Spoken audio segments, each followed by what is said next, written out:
The Earth is about 4.54 billion years old. How do we know this?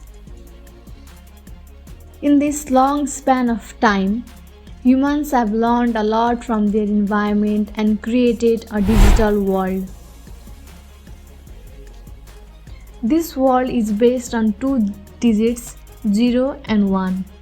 These digits can do amazing things like tracking flights and securing our data.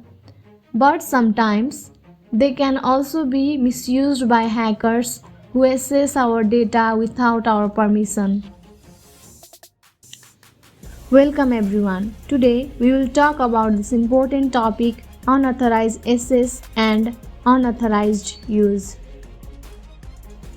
Let's dive right into the video. Unauthorized access is the use of a computer or network without permission.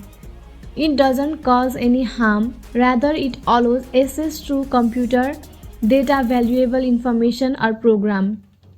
Unauthorized use is the use of a computer or its data for unapproved or possibly illegal activities.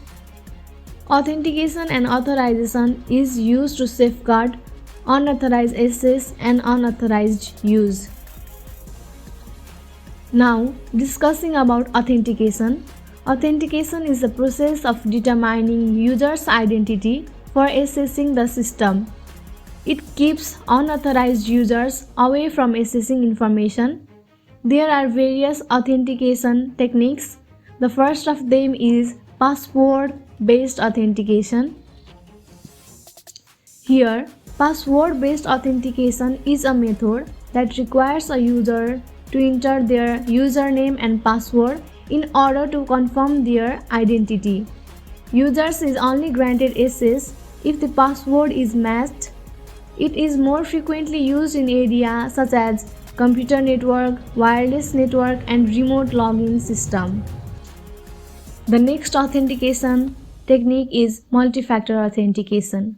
Multi-factor authentication is an authentication method that requires two or more independent ways to identify users. Example includes code generated from users' smartphones, fingerprint or facial recognition, etc. Multi-factor authentication increases the confidence of users by adding multiple levels of security. The next authentication technique is certificate-based authentication. Certificate-based authentication is a technique where users or devices are verified by digital certificates. The browser and the server exchange certificates to validate each other.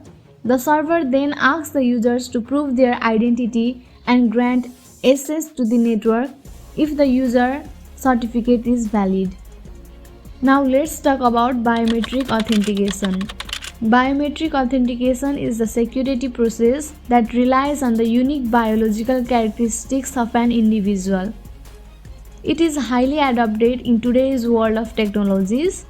The different biometric authentications are facial recognition, fingerprint scanner, speaker's recognition, and eye scanner.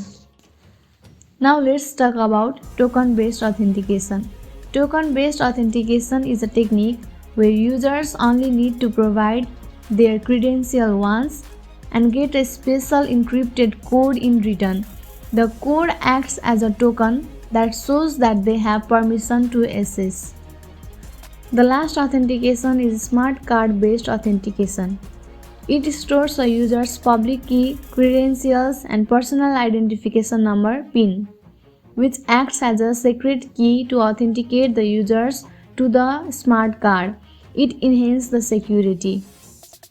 I hope you got the contents presented in the video so far.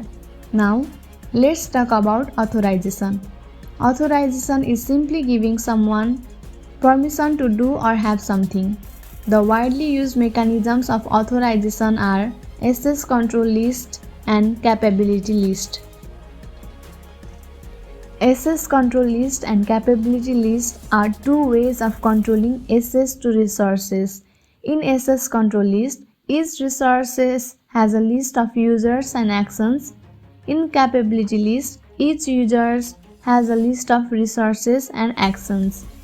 Access control list is better when there are more resources than users, and capability list is better when there are more users than resources.